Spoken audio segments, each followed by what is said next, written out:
My life rests on two books, the Bible and The Origin of Species, that you'll have an opportunity soon to see. I believe the Bible to reveal great truths about God, our humanity, and our unfolding relationship with God. I'm a Christian. I believe that Jesus Christ is the Son of God.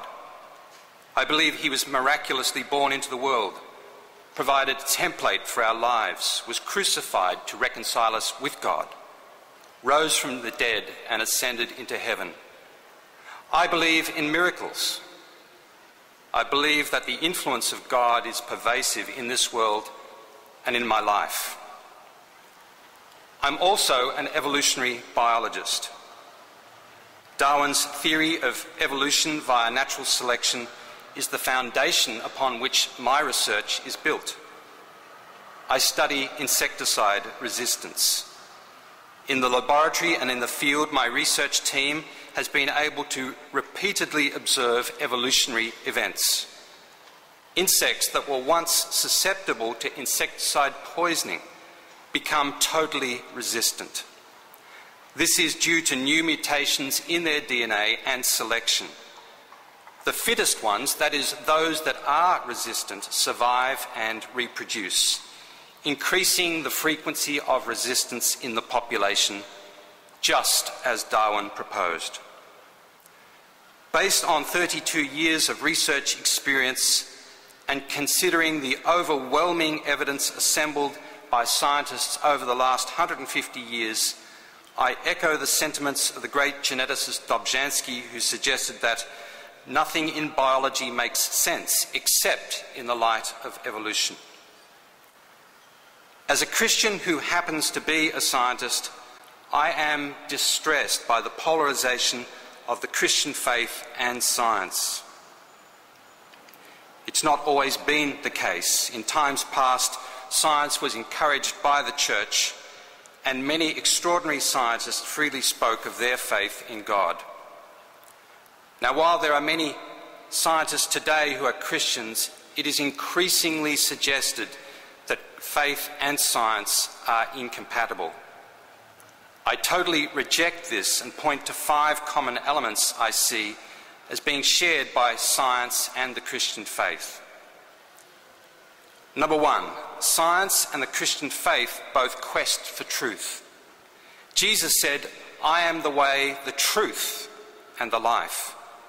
God is truth.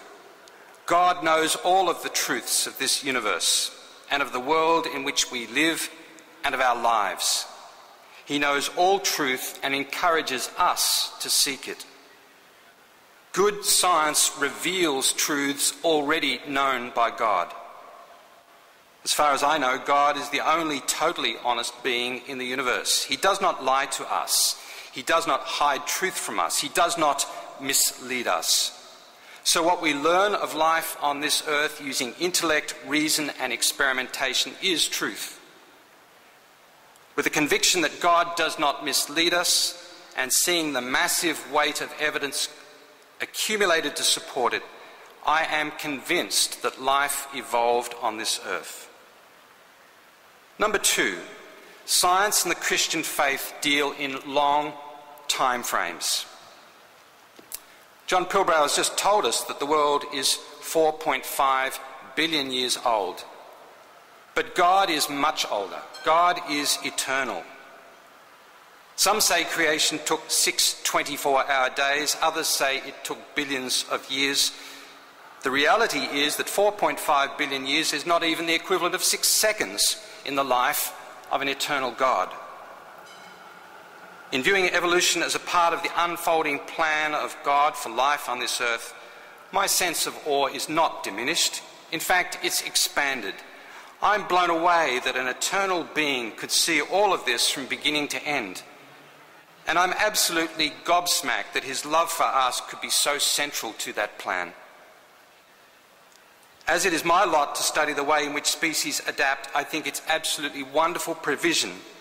What a wonderful strategy is that allows life to survive and thrive on this ever-changing planet.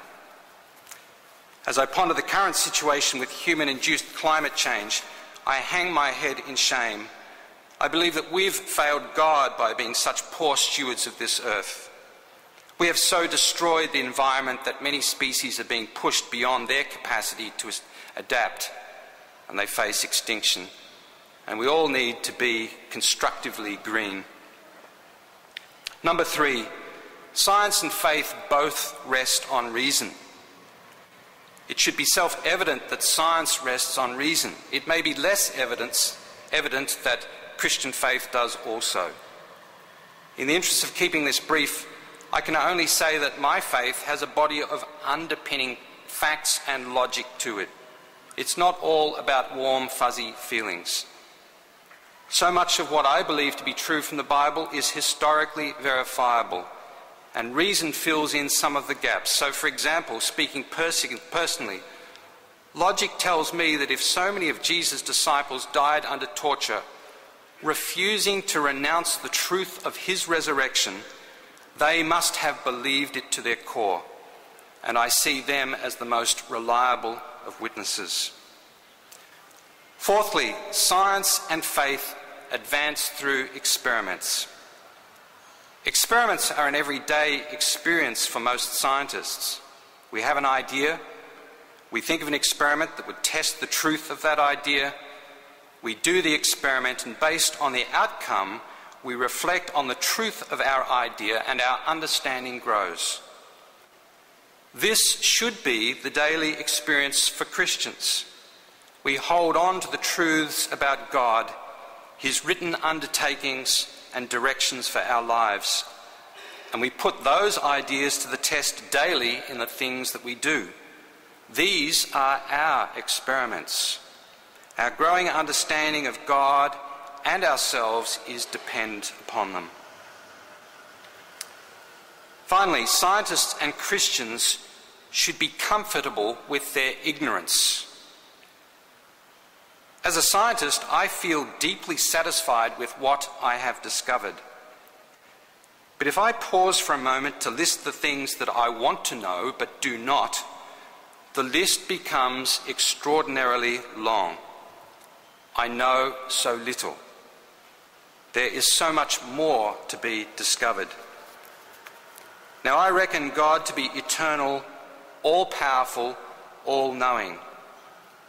As a Christian, I take delight in what I know of God, but the list of things I do not know and cannot yet know is without end. The polarization of faith and science has been in part due to the fact that Christians and scientists alike often forget the boundaries of their knowledge. At times, we're all just a bit too arrogant. It's not been my purpose today to push my views upon you. However, I sincerely hope that you will be more favourably disposed to my view that faith and science are parallel pursuits of truth. They need not be at odds. I wish you a good day and I hope that you will attend many other events in Evolution the Festival, starting with other events being held today.